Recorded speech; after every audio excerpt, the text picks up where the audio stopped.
Merci de confirmer cette chance, merci. La vie est pleine de surprises. Gagner, perdre, retrouver un être cher, se surpasser malgré les obstacles, refaire ses premiers pas, voir le monde en couleur pour la première fois.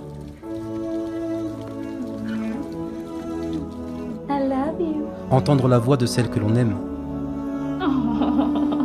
Passer de la rue à un chez-soi.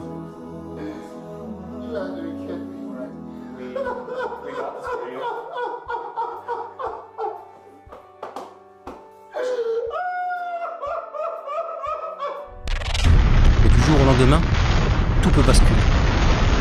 On peut tout perdre. Notre famille, notre pays, notre vie. Car telle est la vie. Des joies effacées par de terribles tragédies. Mais n'imaginez pas que cela n'arrive qu'aux autres. Cela aussi peut nous arriver.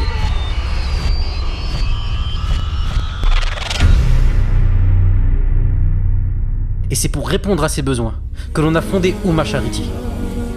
Notre objectif, faire de notre mieux pour alléger ces souffrances. Et plutôt qu'un long discours, voici quelques-unes de nos actions en images.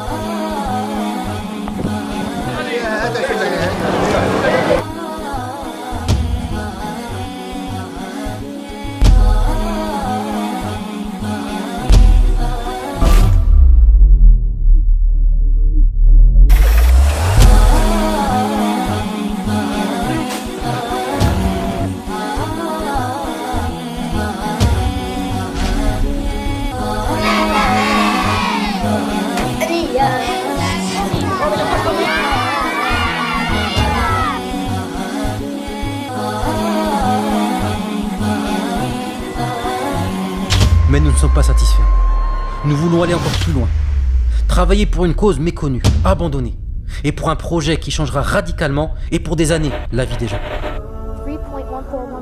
Quand on pense autisme, on pense souvent génie. Pour moi, la langue natale sont les chiffres, comme je les vois dans ma tête, avec ses couleurs, avec ses textures. Cet homme est autiste. Il a du mal, beaucoup de mal dans ses relations avec les autres. Là, vous nous regardez, par exemple, alors que c'est pas naturel.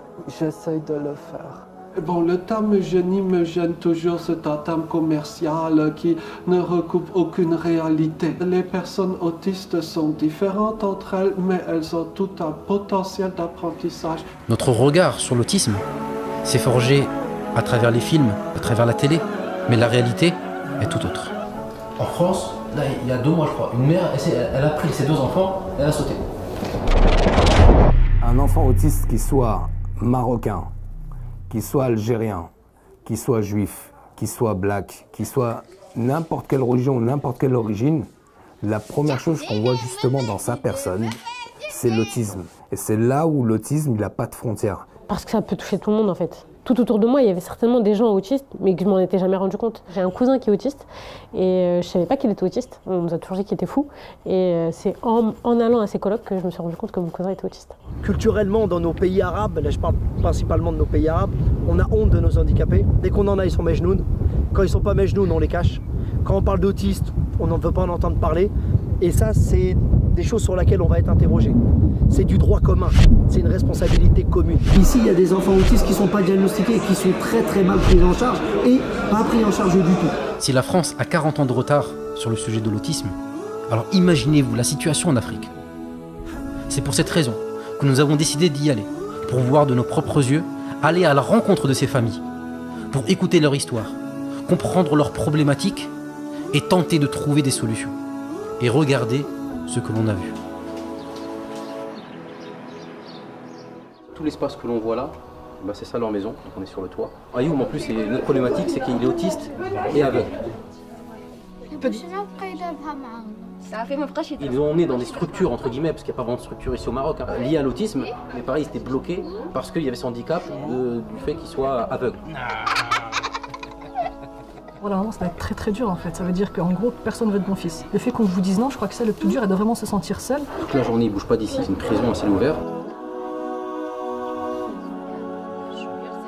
Et ce qui fait encore plus mal au cœur, c'est le soir. Quand il dort la nuit, il se frappe contre le mur et que pour pas déranger les voisins la nuit, elle l'attache au niveau des jambes, elle l'attache au niveau des mains et elle est obligée de l'attacher tous les soirs pour pouvoir justement dormir sans frapper sur le sol et sans frapper contre les murs pour pas déranger le voisinage. Je pense que même pour sa mère, ça doit être quelque chose de très difficile tous les soirs de l'attacher, mais elle n'a pas le choix en fait. Psychologiquement, c'est très dur. C'est vraiment... Quand t'entends encore enfant attaché, voilà, c'est...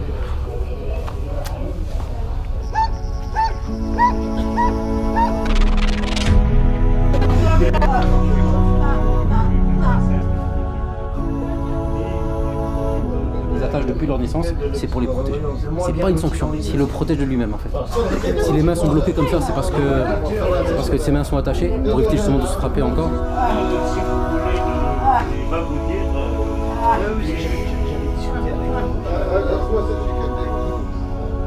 En Afrique en général, c'est ces situations-là. On retrouve ça au Maroc, on trouve ça en Mauritanie, on soit dans d'autres pays, au Sénégal, c'est vraiment la situation. Et il y a même des cas où carrément ils sont abandonnés, il y a même des cas où les parents se suicident vu la difficulté. C'est difficile d'être témoin d'une situation comme ça, quoi. Un sentiment d'impuissance, de gâchis, surtout toutes ces souffrances-là amassées dans cette pièce, et on le sent dès qu'on arrive. Ça incarne en chair et en os des choses que j'ai entendues, que j'ai vues, mais qui brisent le cœur, quoi, voilà. Nous, quand on voit ça, la question qu'on doit se poser en nous-mêmes, c'est moi, qu'est-ce que je dois faire pour agir? C'est ça que normalement on doit faire quand on voit ça. Face à cette absence totale de moyens, les parents doivent redoubler d'efforts et trouver par eux-mêmes le moyen d'agir. Il y a des médecins qui ne connaissent même pas l'autisme. Même pas le nom. Il m'a demandé de l'écrire en français pour qu'il me donne un certificat pour l'orthophonie. Ça, vous avez pensé toute seule, avec votre expérience? Oui, parce que j'aime faire ça. Machallah. Les photos, je travaille avec les photos. Très important, ouais. Pour travailler les autres mamans qui n'ont pas de choses pour travailler. Pour partager ça. Oui. Pour d'autres enfants aussi. Elle nous a montré un peu, elle a fait une sorte de salle dédiée aux enfants. Et en plus, elle aide aussi des familles. C'est-à-dire des familles qui viennent la voir, et ben du coup, elle leur donne ça aussi, cette expérience. Pourquoi vous avez peur? J'ai peur quand je meurs, qui va s'occuper de lui? J'ai peur. Il y a vraiment la famille qui peut prendre le relais? Non, ne parlez pas de la famille.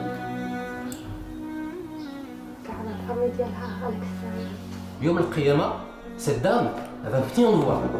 Elle va dire, mon enfant, lui, il était comme ça. Il avait besoin de ci, de ça. Vous aviez l'argent et vous ne m'avez même pas aidé. Donc maintenant, c'est notre responsabilité. Et c'est pour cette raison que depuis plus d'1 an, nous travaillons avec une association locale, les Oiseaux du Paradis. Ils font un travail remarquable, une équipe totalement engagée et dévouée à la cause de l'autisme. Ici, on est dans la maison de Siem, qui est la présidente des Oiseaux du Paradis et qui a donné sa maison. Elle a donné ses 2 étages et elle vit dans un garage là où on met une voiture. Je ne connais pas de gens qui ont fait ça, qui ont donné leur maison, la totalité de leur maison. Et ça pour les enfants des autres. Grâce à vos dons, Ouma Charity a pu financer un bus scolaire. Ce bus permet aux personnes les plus éloignées d'accéder au centre et à l'école. L'école dans laquelle nous avons rénové et équipé 2 salles de classe pour les enfants autistes.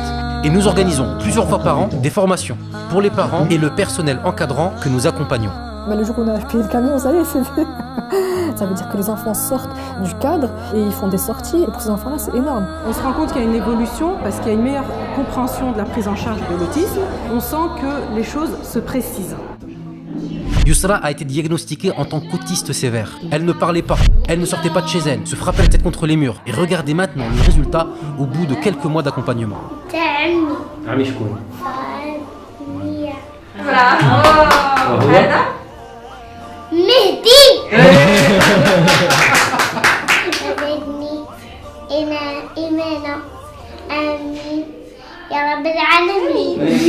Voilà ce qui a été fait avec très peu de moyens. Alors imaginez-vous maintenant, si on amène le personnel compétent et les formations, si on amène les structures qu'il faut, imaginez que ces personnes-là que l'on a vues, elles soient un jour en mesure de parler, elles seront en mesure de marcher, de communiquer, elles seront en mesure d'être indépendantes et autonomes. Des familles dans la même situation, on en a vu beaucoup. Il y a énormément de cas à travers le Maroc, à travers le Maghreb, à travers l'Afrique. On est sur le futur terrain qui, on l'espère, va accueillir le centre pour autistes que nous allons faire à Oujda. On est en pleine négociation pour l'avoir. Et Inch'Allah, bi'idhnillah, il va accueillir le premier centre du Maroc spécialisé dans l'autisme. Donc ça sera à la fois un centre mais aussi un internat pour les personnes qui habitent loin. Il y aura une écurie, une piscine, les logements des personnes qui travailleront, donc voilà. On parle d'un vrai centre. Comme il n'y a pas d'équivalent au Maroc, au Maghreb, voire en Afrique. Un centre qui va permettre un accompagnement total des enfants. Un centre dédié à l'autisme avec internat. L'enfant, on va l'accompagner. Ensuite, il repart chez la famille. On accompagne la famille et petit à petit, l'enfant n'a plus besoin du centre. Donc dans ce centre, il va y avoir un centre de diagnostic, un centre de formation, des salles de classe, un internat, une écurie, une piscine et des aires de jeu. C'est une première au Maghreb, ce type de projet-là. Les enfants tournent. L'objectif, je le répète, du centre, c'est de les faire entrer et de les faire sortir. Ce sont des centaines et des centaines d'enfants uniquement pour ce centre. Et une fois qu'on aura fait ce centre, on pourra en faire un deuxième, et un troisième, et un quatrième, et un cinquième, jusqu'à ce que dans l'Afrique, on puisse enfin dire que l'autisme n'est pas un problème, n'est pas un souci, mais que l'autisme soit intégré dans la société.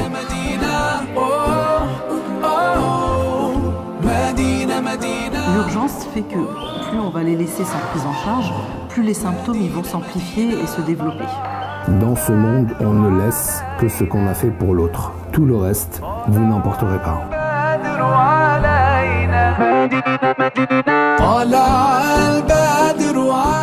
Mon Hissab, tu verras que tu as du bien, c'est pas moi qui le dis, hein. Tu as des choses qui vont t'arriver, tu vas dire mais qu'est-ce que j'ai fait pour avoir tout ça? C'est que vraiment c'est votre projet que vous aurez financé, il sera sur le long terme et il sera entretenu. Il suffirait de pas grand-chose pour soulager des vies en cascade, en fait. Parfois ce sont les rêves les plus fous qui s'avèrent les plus sages. C'est justement de ressentir cette responsabilité donnée, parce que c'est important. Avec ma charité.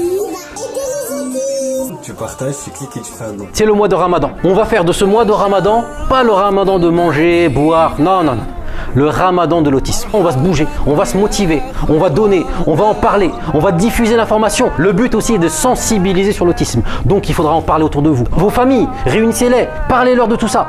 Partagez cette vidéo, parlez-en autour de vous, mobilisez-vous, faites des actions. C'est qui ment pas, qui vole pas et qui dit toujours la vérité. Bah c'est les autistes. Parce que l'autisme touche le monde entier. Mobilisons-nous, on a besoin de tout le monde. Et il n'y a pas de petits dons, il n'y a pas de petite action. L'an dernier, une vidéo a été partagée une fois. À la fin, on s'est retrouvé avec plein de personnes qui nous contactent, qui nous appellent, etc. Pourquoi? Ça a commencé avec WhatsApp, un partage.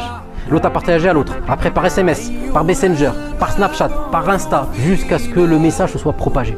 Ils ne sont pas différents, ils sont simplement exceptionnels et uniques. Tous ensemble derrière l'autisme. Coût de ce centre, 700 000 euros. 700 000 euros, mais on peut le faire. On a 30 jours. 30 jours pour clôturer cette campagne. 30 jours. 30 jours pour se mobiliser. Le décompte est lancé.